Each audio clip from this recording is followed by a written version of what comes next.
अस्सलाम वालेकुम स्टूडेंट्स, उम्मीद है आप सब खैरियत से होंगे। अल्लाह आप सबको हमेशा अपने हिफ्ज़ अमान में रखे।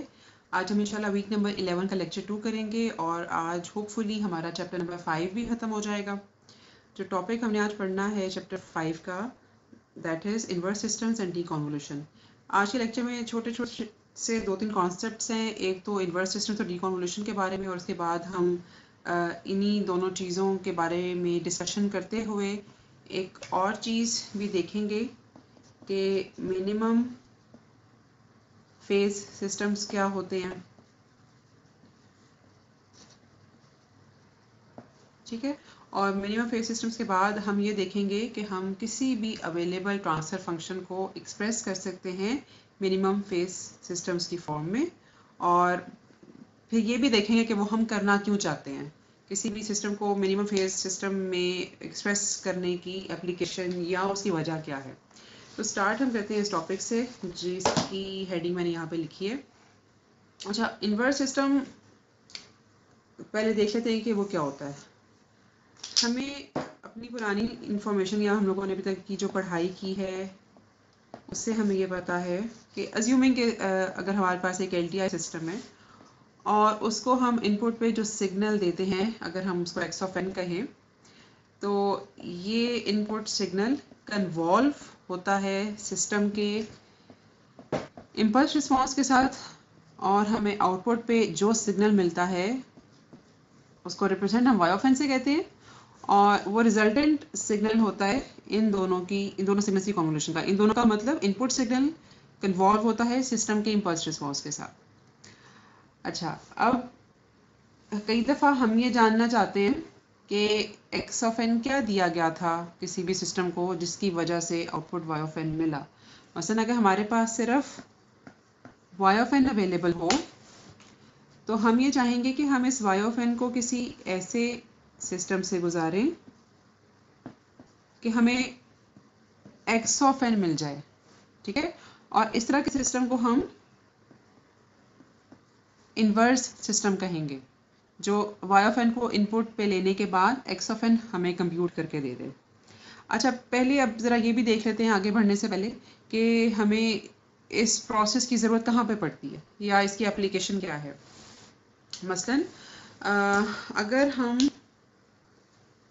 अज्यूम करें कि ये जो x ऑफ n ट्रांसमिट किया गया था, या x ऑफ n जो सिग्नल है हमारे पास, ये किसी ट्रांसमीटर से ट्रांसमिट किया गया सिग्नल है। ठीक है, और ये LTI सिस्टम एक चैनल है।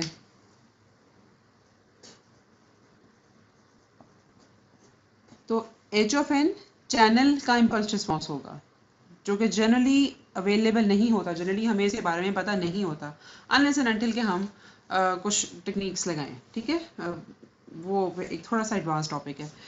लेकिन x ऑफ n एक ट्रांसमीटर से भेजा गया सिग्नल था, ये चैनल से गुजरा, चैनल का impulse response h of n है।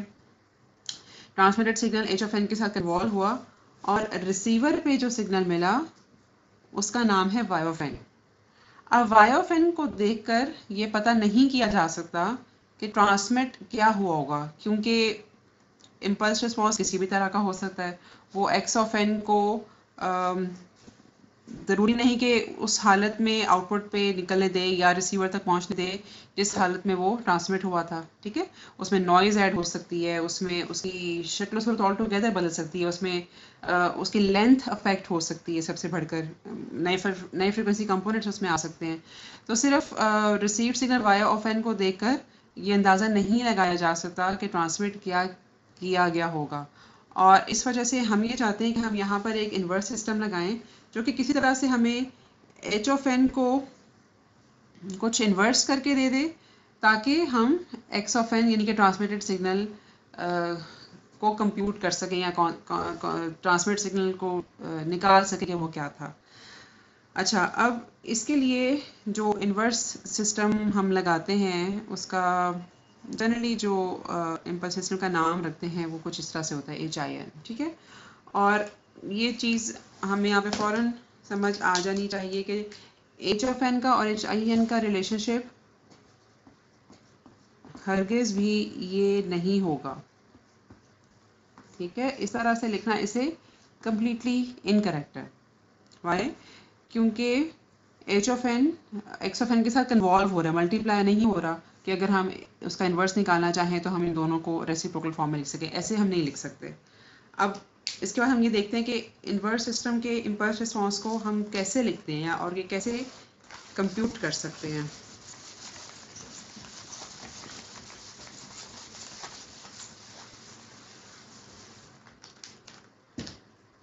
तो हमारे पास जो रिसीव्ड सिग्नल है ट्रांसमीटर रिसीवर पे with that is y of n, और y of n is equivalent to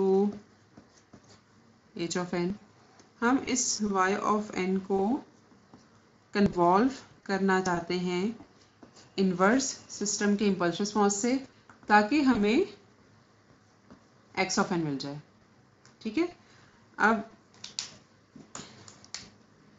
ये इक्वेशन अगर हम यहाँ पुट करें तो विल बी लेफ्ट विथ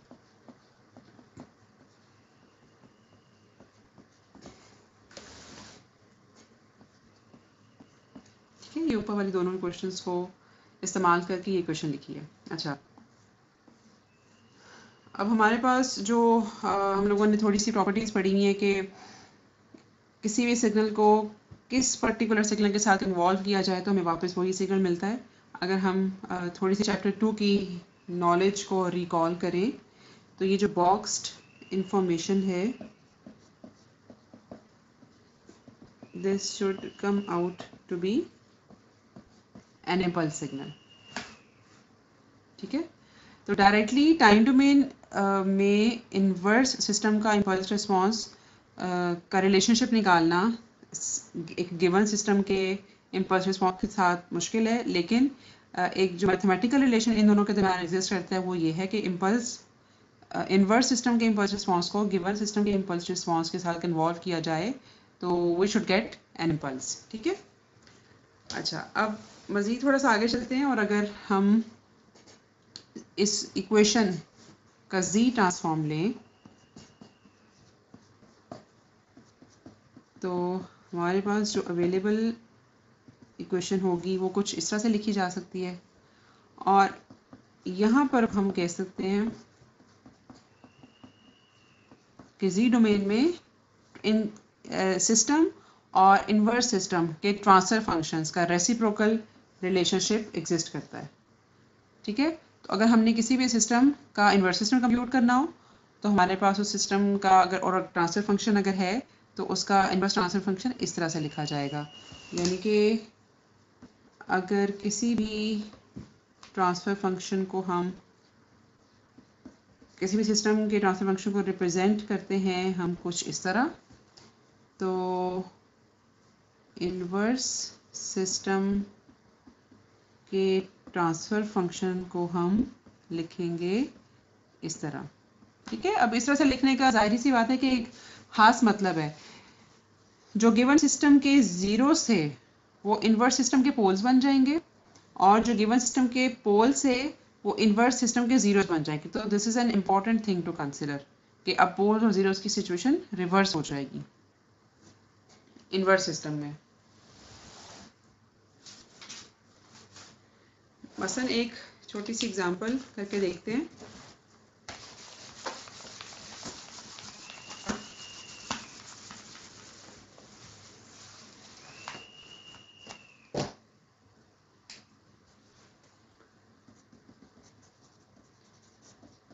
एक सिस्टम का हमारे पास इम्पल्स रिस्पॉन्स अवेलेबल है which is defined as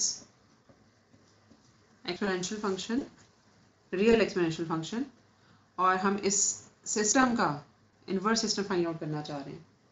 तो पहले तो इसका ट्रांसफर फंक्शन लिखेंगे हम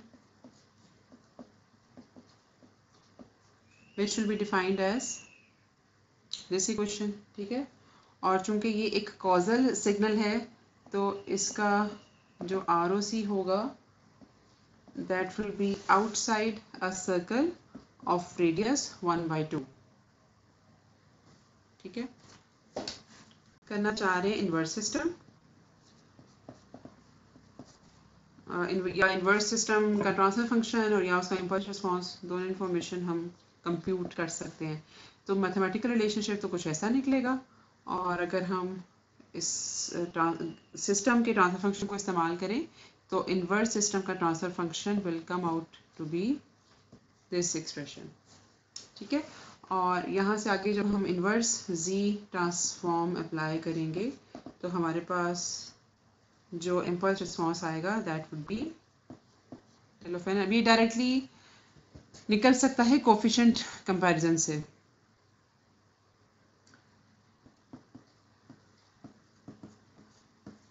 ठीक हो गया, ये हमारे पास इन्वर्स सिस्टम का इम्पल्स रिस्पॉन्स आ गया।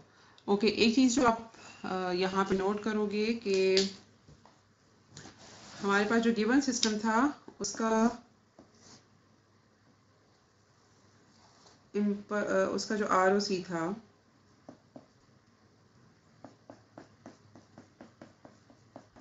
That was something like this. ठीक है, यहाँ पर इसका एक पोल था 1/2 पे, और चूंकि ये कॉजल सिग्नल है तो 1/2 रेडियस के सर्कल के बाहर का तमाम रीजन इसके रीजन में शामिल होगा। ठीक है, और अगर हम इन्वर्स सिस्टम की बात करें, इस इक्वेशन को हमने देखना है, तो चूंकि इम्पल्सेस हैं और इसको भी हमें देख के पता चल रहा है कि इस केस में इन्वर्स सिस्टम का जो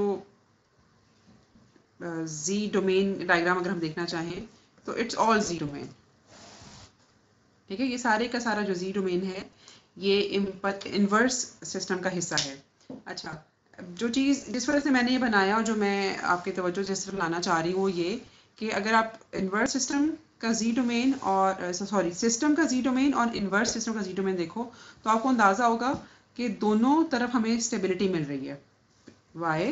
बिकॉज इस पोल जीरो डायग्राम में भी रीजन ऑफ कन्वर्जेंस का हिस्सा एक यूनिट सर्कल है, और ये तो चूंकि ऑल जी डोमेन है रीजन ऑफ कन्वर्जेंस, तो इसलिए ऑफ कोर्स यूनिट सर्कल तो उसमें शामिल हो ही जाएगा। तो सिस्टम और इन्वर्स सिस्टम दोनों ही स्टेबल हैं यूनिट सर्कल ROC का हिस्सा होने की वजह से, लेकिन हर दफ़ा ऐसा नहीं हो सकता। उसकी एग्जांपल भी देख लेते हैं कि जब हमारे पास सिस्टम स्टेबल हो लेकिन इन्वर्स सिस्टम स्टेबल ना हो। बस ये जो एग्जांपल हमने की है अभी, उसी को अगर हम प्रोसीड करें रिवर्स डायरेक्शन में सच दैट कि हमारे पास इम्पल्स रिस्पॉन्स किसी भी सिस्टम का गिवन है इस तरह से, और अगर हम इस इम्पल्स रिस्पॉन्स का ट्रांसफर फंक्शन लिखना चाहें इसको देखकर तो कुछ इस तरह से आएगा। ठीक है, और इस सिस्टम का जो इन्वर्स सिस्टम होगा वो लिखा जाएगा इस तरह। अच्छा, अब अगर आप इसको कंप्यूट करना चाहो इसका इम्पल्स रिस्पॉन्स, ठीक है, HIN, तो हमारे पास चूंकि ROC की इंफॉर्मेशन नहीं है तो हमारे पास दो पॉसिबल ऑप्शंस हो सकते हैं। ठीक है, टाइम डोमेन में जाने के दो पॉसिबल ऑप्शंस हो सकते हैं। एक तो कॉजल सिग्नल है, उसके अलावा जो दूसरी ऑप्शन हमारे पास है, ये जो दूसरा इम्पल्स रिस्पॉन्स कंप्यूट किया जा सकता है, दैट इज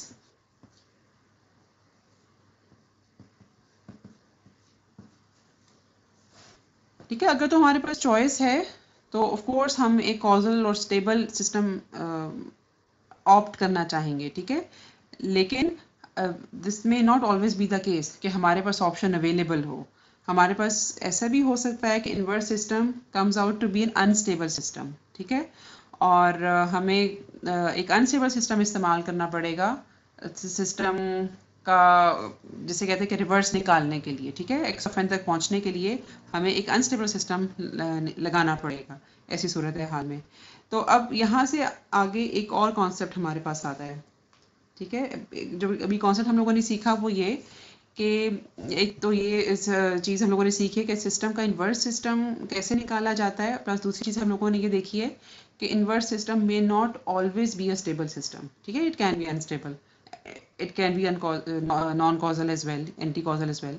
तो हम लोगों ने यहाँ से एक और जो आगे प्रोसीड करना है और एक कॉन्सेप्ट और सीखना है, वो है मिनिमम फेज सिस्टम का कॉन्सेप्ट। ठीक है, लेट मी इरेज दिस और फिर हम देखते हैं कि मिनिमम फेज सिस्टम क्या होता है।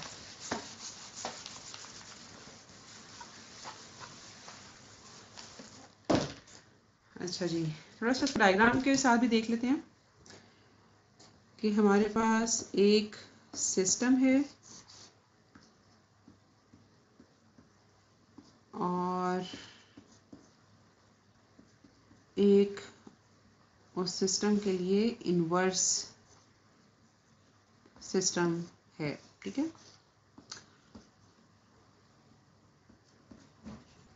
अगर ये गिवन सिस्टम स्टेबल हो,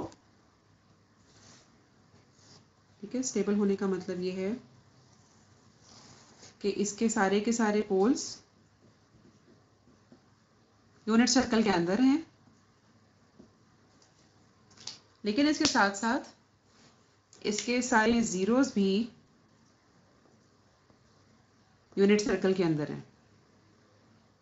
ठीक है, इस सिस्टम का मैंने पोल जीरो डायग्राम बनाई है और मैंने लिखा ये है कि ये एक स्टेबल सिस्टम है, विच मीन्स कि इसके सारे पोल्स यूनिट सर्कल के अंदर हैं और उसके अलावा इस सिस्टम के सारे जीरोस भी यूनिट सर्कल के अंदर हैं। ठीक है, और उसका जो इन्वर्स सिस्टम है, अगर अब मैं वो बनाना चाहूँ,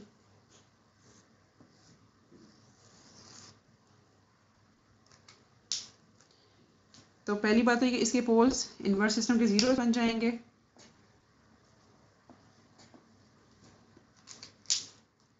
और सिस्टम के जो जीरोस हैं वो इन्वर्स सिस्टम के पोल्स बन जाएंगे। Please don't mind my drawing, मैं थोड़ी सी कोशिश की है कि वही पोजीशंस फॉलो करूं, बट दिस में not be the case. Okay, किया मैंने ये है कि इस सिस्टम के जो पोल्स और जीरोस हैं उनकी पोजीशन स्विच कर दी है इन्वर्स सिस्टम के लिए। ठीक है, क्योंकि इन्वर्स सिस्टम में यही होता है, सिस्टम के पोल्स इन्वर्स सिस्टम के जीरोस बन जाते हैं, सिस्टम के जीरोस इन्वर्स सिस्टम के पोल्स बन जाते हैं। ओके, तो हमें देख के पता चल रहा है कि system as well as inverse system दोनों स्टेबल सिस्टम्स हैं। तो इस सूरत हाल में ये जो सिस्टम है ये मिनिमम फेज सिस्टम कहलाता है।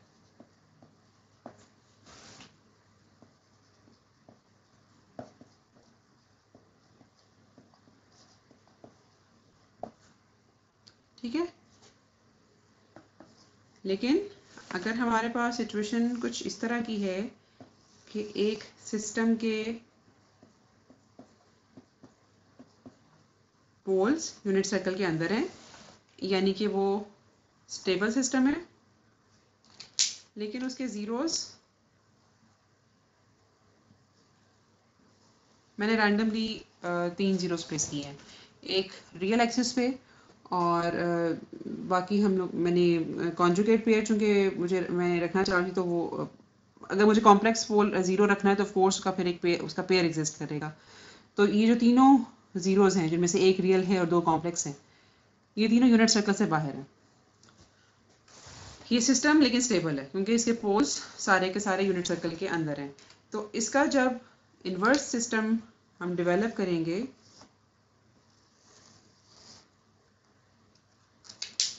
तो इसके जीरोस तो यहाँ पे आ जाएंगे, लेकिन इसके पोल्स यहाँ पर आएंगे। ठीक है, और हमें देख के पता चल रहा है कि ये सिस्टम जो कि इटसेल्फ स्टेबल था, उसका इन्वर्स सिस्टम एक अनस्टेबल सिस्टम है। ठीक है, ऐसा सिस्टम जो कि हो तो स्टेबल हो लेकिन उसका इन्वर्स सिस्टम अनस्टेबल हो, उसको हम मैक्सिमम फेज सिस्टम कहते हैं।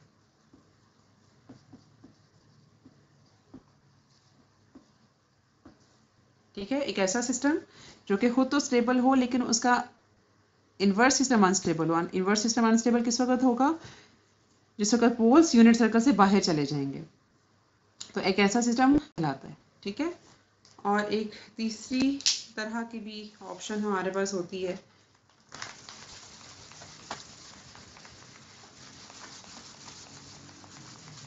जिसको हम मिक्स्ड फेज सिस्टम बोलते हैं। जी, मिक्स्ड फेज सिस्टम क्या होता है?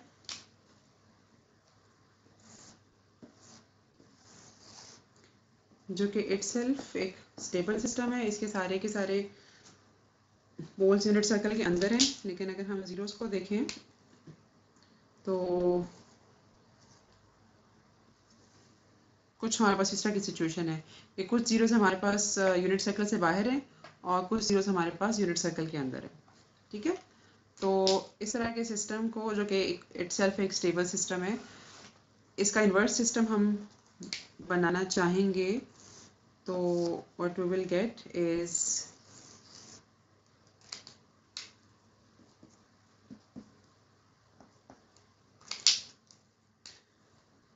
Something like this.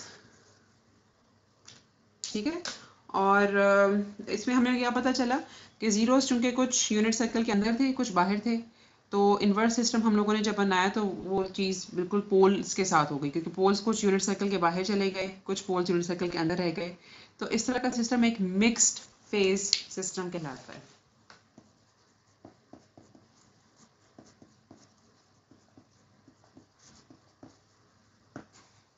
ठीक है, ऑफ कोर्स हम इंटरेस्टेड होते हैं मिनिमम फेज सिस्टम में। अब मैं आपको थोड़ा सा यहाँ पे ये बताना चाहूँगी कि इनके नाम कैसे रखे गए, और होपफुली आपको कुछ असाइनमेंट भी इस चीज़ के बारे में मिल जाएगी। ओके, तो मिनिमम फेज सिस्टम और मैक्सिमम फेज सिस्टम के बारे में आपको बताती हूँ थोड़ा सा कि इनके नाम इस तरह के क्यों हैं।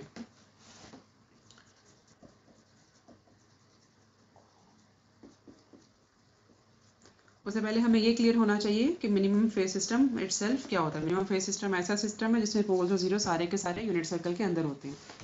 ओके, जब आप किसी भी मिनिमम फेज सिस्टम के ट्रांसफर फंक्शन का फेज रिस्पांस प्लॉट करोगे, ठीक है, हमें पता है कि जो ट्रांसफर फंक्शन है it can B written as frequency response where z if z is replaced with e raised to power j omega। ठीक है, और ये जो फ्रीक्वेंसी रिस्पांस हमारे पास आता है, इसके अगेन दो पार्ट्स हैं।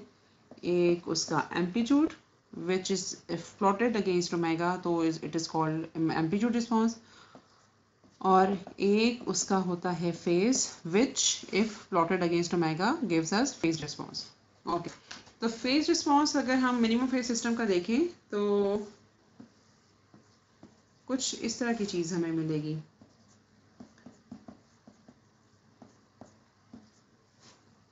लोएस्ट फ्रिक्वेंसी यानी कि ज़ीरो और मैक्सिमम फ्रिक्वेंसी पाई, इनके ऊपर हम देखते हैं कि वो ज़ीरो पे से स्टार्ट होगा, ठीक है, और बीच में घूमता घुमाता उसकी कोई भी वैल्यू हो सकती है, लेकिन पाए पर अगेन वो ज़ीरो हो जाएगा।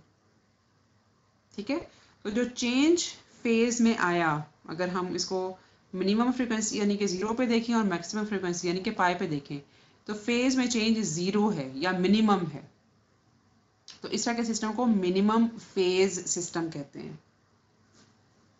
ठीक है, ये जो असाइनमेंट होगी आपकी उसमें कुछ आपने फेज रिस्पॉन्सेस को ही बेसिकली प्लॉट करके देखना होगा और वहाँ से थोड़ा सा अंदाज़ा लगाना होगा कि फेज रिस्पॉन्स को देख कर के ये किस तरह का सिस्टम है। तो ये जो इस तरह का फेज रिस्पॉन्स होगा ये एक मिनिमम फेज सिस्टम का होगा, जिसमें मिनिमम फ्रिक्वेंसी और मैक्सिमम फ्रिक्वेंसी के फेज ज़ीरो है, तो दोनों पे डिफरेंस अगर हम कंप्यूट करें यानी कि phase at this frequency minus phase at this frequency, तो उनका डिफरेंस ज़ीरो होगा। ठीक है, या वेरी स्मॉल वैल्यू। ओके, और अगर हम एक मैक्सिमम फेज सिस्टम का फेज रिस्पॉन्स देखें तो ज़ीरो के ऊपर हमने देखना है और मैक्सिमम फ्रिक्वेंसी पाई पे, तो फिर स्टार्ट एट ज़ीरो, ठीक है, and it will end at pi और minus pi in this case. ठीक है, तो अगर हम phase response at this frequency minus phase response at this frequency देखें तो difference comes out to be pi. ठीक है, मतलब जो डिफरेंस का मैग्नीट्यूड है that comes out to be pi. तो फेज मैक्सिमली चेंज हुआ, फेज ज़ीरो से स्टार्ट हुआ और फिर पाई तक पहुंच गया, तो इस तरह का फेज रिस्पॉन्स एग्जिस्ट करेगा एक मैक्सिमम फेज सिस्टम के लिए। तो यहाँ से जो इनके नाम है ना, minimum phase system, maximum phase system, वो बेसिकली इनके फेज रिस्पॉन्सेस की वजह से रखे गए हैं। ठीक है, अदरवाइज उनकी जो जनरल डेफिनेशन है वो मैंने आपको बताई है कि किस तरह से, कि स्टेबिलिटी के लिहाज से हम कैसे डिफाइन करते हैं मिनिमम फेज सिस्टम या मैक्सिमम फेज सिस्टम को।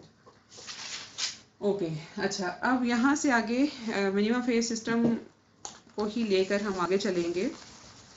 और जैसे मैंने आपको लेक्चर के स्टार्ट में बताया था कि किसी भी अवेलेबल सिस्टम को हम एक्सप्रेस कर सकते हैं मिनिमम सिस्टम्स की फॉर्म में। उसका तरीका ये होता है,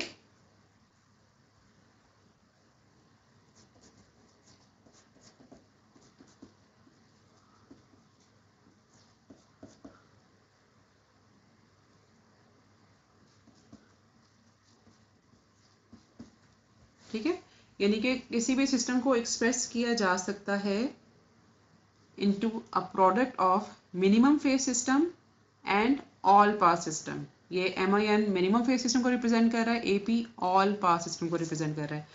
I hope you can recall कि मिनिमम फेज सिस्टम कैसा सिस्टम होता है और ऑल पाथ सिस्टम कैसा सिस्टम होता है। हम लोगों ने इसको थोड़ी डिटेल में पढ़ा था और इसके ट्रांसफर फंक्शन की जेनेरिक फॉर्म लिखनी सीखी थी। अगर हमारे पास सिर्फ रियल पोल्स और जीरोस हो या फिर अगर हमारे पास कॉम्प्लेक्स पोल्स और जीरोस हो, तो हम लोगों ने एक ऑल पाथ सिस्टम के ट्रांसफर फंक्शन को लिखना सीखा था। अच्छा, अब पहले तो हम ये देख लेते हैं ना कि हम ये करते कैसे हैं। ठीक है, किसी भी गिवन सिस्टम को हम इस फॉर्म में कैसे लेके आ सकते हैं, और फिर हम उसकी तरह एप्लीकेशन देखेंगे कि हम लोगों ने ये सारा कुछ क्यों किया, इसको किसी भी सिस्टम को इस प्रोडक्ट फॉर्म में लाने की वजह क्या है, एप्लीकेशन क्या है। ओके, इसका तरीक़ाकार ये होता है कि सबसे पहले हमारे पास जो भी सिस्टम, जिसका भी ट्रांसफर फंक्शन हमें गिवन है, उसके वो सारे के सारे ज़ीरोस आइडेंटिफाई करें जो कि यूनिट सर्कल से बाहर हों। ठीक है, वो सारे ज़ीरोस आइडेंटिफाई करें जो यूनिट सर्कल से बाहर हों, और उन ज़ीरोस को अज्यूम करके या उन ज़ीरोस को कंसिडर करके एक ऑल पाथ सिस्टम बनाएं। ठीक है, तो सबसे पहले हम लोगों ने एक ऑल पाथ सिस्टम बनाना होता है। ठीक है, for all zeros that lie outside the unit circle। और उसके बाद जब हमारे पास ऑल पाथ सिस्टम बन जाता है तो मिनिमम फेज सिस्टम फिर हम बनाते हैं इस तरह से। ठीक है, अब ज़रा एक न्यूमेरिकल एग्जांपल इसी कर लेते हैं और फिर इसकी एप्लीकेशन समझने की कोशिश करेंगे।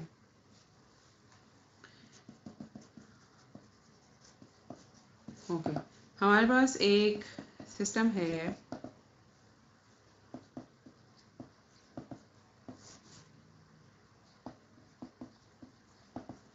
ये, और इसको हम product of minimum phase system and all path system के तौर पर लिखना चाह रहे हैं। ठीक है, तो ज़रा इसकी पहले पोल ज़ीरो डायग्राम बनाते हैं। तो हमें पता कुछ ये चला कि इस गिवन सिस्टम का एक ज़ीरो लाई करता है 3 पे और इसका एक पोल लाई करता है 1/2 पे। ठीक हो गया। आपको थोड़ा सा इन पॉइंट्स को ज़हन में रखना होगा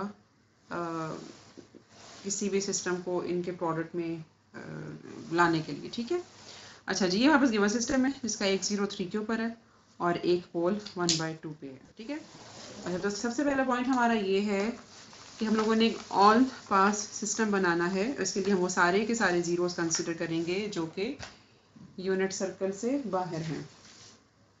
ओके, तो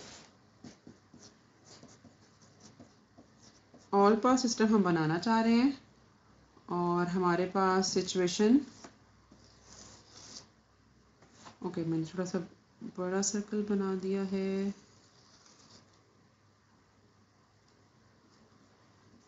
यहाँ पे करके हमारे पास एक 0 है। ठीक है, 3 के ऊपर, और आपको ये पता है कि ऑल पास सिस्टम में अगर हमारे पास ए पर कोई पोल हो तो 1/a के ऊपर 0 होता है। तो इस डेफिनेशन के तहत अगर 3 के ऊपर हमारे पास एक 0 है तो हम अज्यूम करेंगे कि एक पोल 1/3 पे है। ठीक है, ये हमने खुद से रखा है। ओके, जब हम लोगों ने ये किया तो हमारे पास एक ऑल पास सिस्टम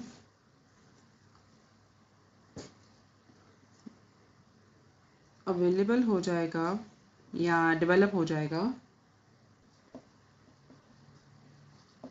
इस ट्रांसफर फंक्शन के साथ। ठीक है, considering this 0 that lies outside unit circle we have assumed a pole to be placed at 1/3। ठीक है, और अब इन दोनों पोल्स और जीरोस के साथ जो ऑल पास सिस्टम बना है उसका ट्रांसफर फंक्शन कुछ ऐसे है। ठीक है, आपने जो ट्रांसफर फंक्शन का जेनेरिक फॉर्म देखी हुई है उसको भी इस्तेमाल करके आप इस ऑल पास सिस्टम के ट्रांसफर फंक्शन तक पहुंच सकते हो। ओके, तो अब हमारे पास बाकी जो दूसरा स्टेप है वो है मिनिमम फेज सिस्टम का ट्रांसफर फंक्शन निकालने का।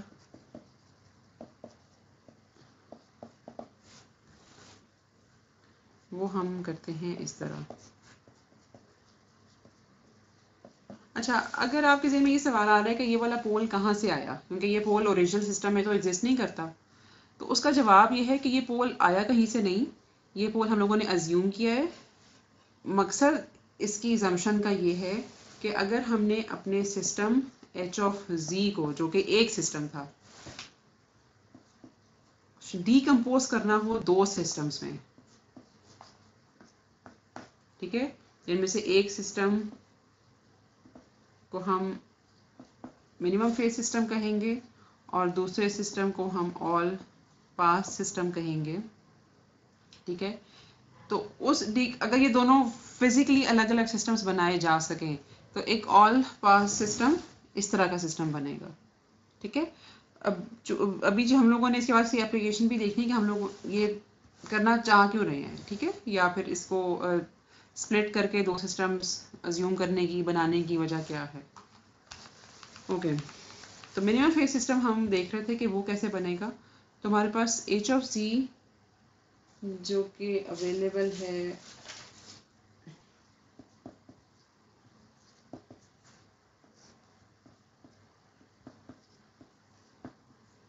इस तरह से, और ऑल पास को इन्वर्स करके लिखना है।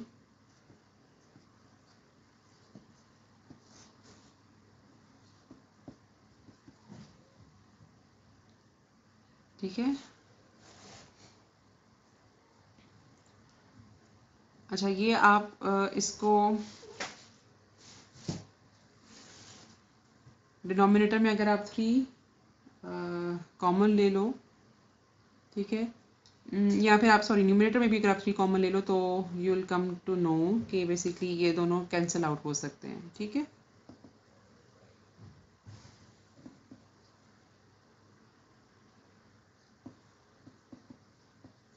and we are left with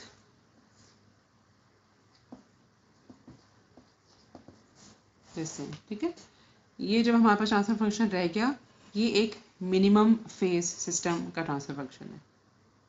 ठीक है, यहाँ से आपने 3 और -3 फॉर दैट मैटर कॉमन लेना है। ठीक है, तो आपके पास ये वाला न्यूमरेटर की टर्म और ये वाली डिनोमिनेटर की टर्म कैंसिल आउट हो जाएगी। ठीक है, and this will always happen in solving these questions. तो ये आपके पास आ गया मिनिमम फेज सिस्टम। अच्छा, अब हम ज़रा ये देखते हैं कि हम लोगों ने ये क्यों किया, या इस डिकम्पोजिशन की एप्लीकेशन क्या है। ओके, अब अज्यूम हम करते हैं कि हमारे पास एक इनपुट सिग्नल है जो कि हम एक सीरीज़ ऑफ सिस्टम्स से गुजार रहे हैं, और मुख्तलिफ सिस्टम से गुजरने की वजह से या उसके बाद जो हम उसकी प्रोसेसिंग कर रहे हैं सिग्नल की, तो उसमें कुछ नॉइज़ जनरेट हो गई है। ठीक है, तो एक ऐसे सिस्टम से ये पास आउट हुआ है, या फॉर दैट मैटर ये मुख्तलिफ सिस्टम्स का कॉम्बिनेशन भी हो सकता है जिसने इसमें डिस्टॉर्शन जनरेट कर दी है। ठीक है, और इस तरह के सिस्टम को लेट सपोज के उसका जो हम नाम रखते हैं उसके इम्पल्स रिस्पॉन्स का ट्रांसफर फंक्शन का HDZ कह देते हैं, ठीक है। ये एक पर्टिकुलर सिस्टम भी हो सकता है। यहाँ पे मुख्तलिफ हम जब उसकी प्रोसेसिंग करते हैं, मसलन हमने उसमें से इंफॉर्मेशन एक्सट्रैक्ट करनी है, हमने उसमें से नॉइज रिमूव करनी है, उसको एम्पलीफाई करना है, उसके कुछ फिल्टर आउट करना है उसको, उसके कुछ high frequency component for example, तो इन सब चीज़ों के दौरान कुछ सिग्नल में किसी किस्म की डिस्टॉर्शन जनरेट हो सकती है, amplitude distortion, which we don't want of course. तो ये एक सिस्टम भी हो सकता है और ये मुख्तलिफ सिस्टम्स का कॉम्बिनेशन भी हो सकता है। तो हम लोगों ने जो डिस्टॉर्शन जनरेट हुई है उसको HDZ उसके ट्रांसफर फंक्शन का नाम रखा है, ठीक है। अब जाहिर सी बात है कि हम इसको एक इन्वर्स सिस्टम से गुजारना चाहते हैं ताकि ये डिस्टॉर्शन ख़त्म हो जाए। तो यहाँ पर हम इसका इसका जो नाम रखेंगे वो कंपनसेटिंग या फिर inverse of distortion something like that रखेंगे, और इसके ट्रांसफर फंक्शन को हमने HC का नाम दे दिया। और अच्छा, जब ये सिस्टम एक डिस्टॉर्शन सिस्टम से गुजरा था तो इसकी जो आउटपुट थी वो डिस्टॉर्ट होके कुछ यूँ बन गई थी, ठीक है। और अब हम चाह रहे हैं कि जब ये एक कंपनसेटिंग सिस्टम से गुजरे तो ये वापस x ऑफ n या XCN भी हम इसे कह सकते हैं, ठीक है, क्योंकि जाहिर सी बात है थोड़ा बहुत चेंज तो इसमें आ चुका होगा। तो डिस्टॉर्शन सिस्टम से गुजरने के बाद x ऑफ n XDN बन चुका है। इसकी डिस्टॉर्शन ख़त्म करने के लिए हम एक कंपनसेटिंग सिस्टम या इन्वर्स सिस्टम लगा रहे हैं जिसके ट्रांसफर फंक्शन का नाम हमने HCZ रखा, और इस सिस्टम की जो आउटपुट है उसको x ऑफ n कहते हैं, ठीक है। अच्छा, अब अगर हमारे पास ये जो डिस्टॉर्शन जनरेट करने वाला सिस्टम है, अगर तो ये एक मिनिमम फेज सिस्टम हो, जो कि हमें पता है कि मिनिमम फेज सिस्टम एक ऐसे सिस्टम को कहते हैं जिसमें सिस्टम इटसेल्फ और उसका इन्वर्स दोनों स्टेबल सिस्टम्स होते हैं, तो फिर तो हमारे पास मसला ही नहीं है।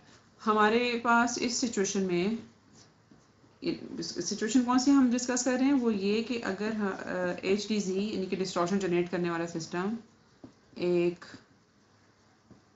मिनिमम फेज सिस्टम है, तो उस सूरत में जो हमारा कंपनसेटिंग सिस्टम है that could simply be the reciprocal of distortion system, ठीक है।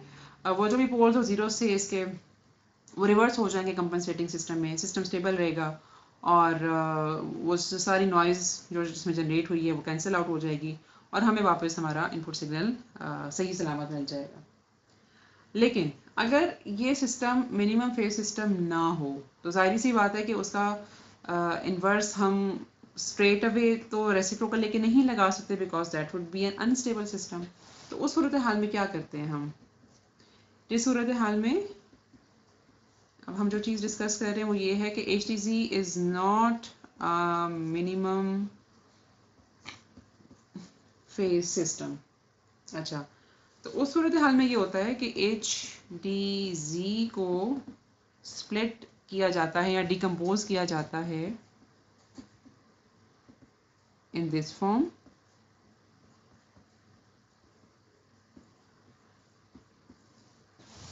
ठीक है।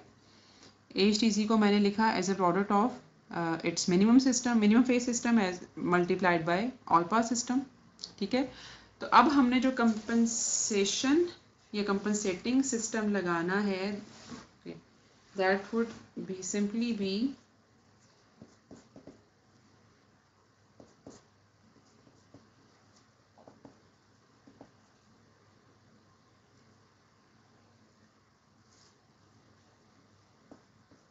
This thing, okay. अगर HDZ डिस्टॉर्शन जनरेट करने वाला सिग्नल एक मिनिमम फेज सिस्टम नहीं है तो उसको स्प्लिट किया जाएगा या डिकम्पोज किया जाएगा इस तरह, जैसे जो हम जिसका तरीका सीखा कि वो हम कैसे करते हैं, और कंपनसेटिंग सिस्टम हम जो लगाएंगे, ठीक है, it would be computer transfer function of that compensating system will be computable expression, ठीक है। और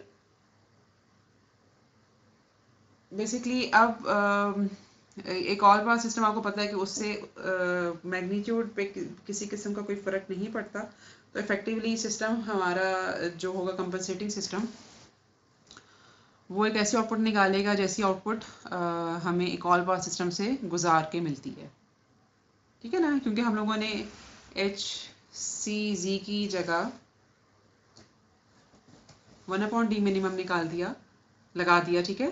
तो अब इफेक्टिव जो इन दोनों का रिजल्ट होगा, इन दोनों का जो प्रोडक्ट इफेक्टिव प्रोडक्ट होगा इन दोनों सिस्टम्स का, that would be equivalent to this thing. और आपको पता है कि एक ऑल पास सिस्टम मैग्नीट्यूड पे किसी किस्म का फ़र्क नहीं डालता, ठीक है। सारा फ़र्क जो है वो उसके फेस पे डलता है। तो if you are not very much interested in phase distortion for some reason, तो एम्पलीट्यूड डिस्टॉर्शन इस तरीके से ख़त्म की जा सकती है, ठीक है। अच्छा जी, आज का लेक्चर हम यहाँ पे ख़त्म कर रहे हैं, और ये आपका इंशाल्लाह चैप्टर नंबर 5 का लास्ट लेक्चर है।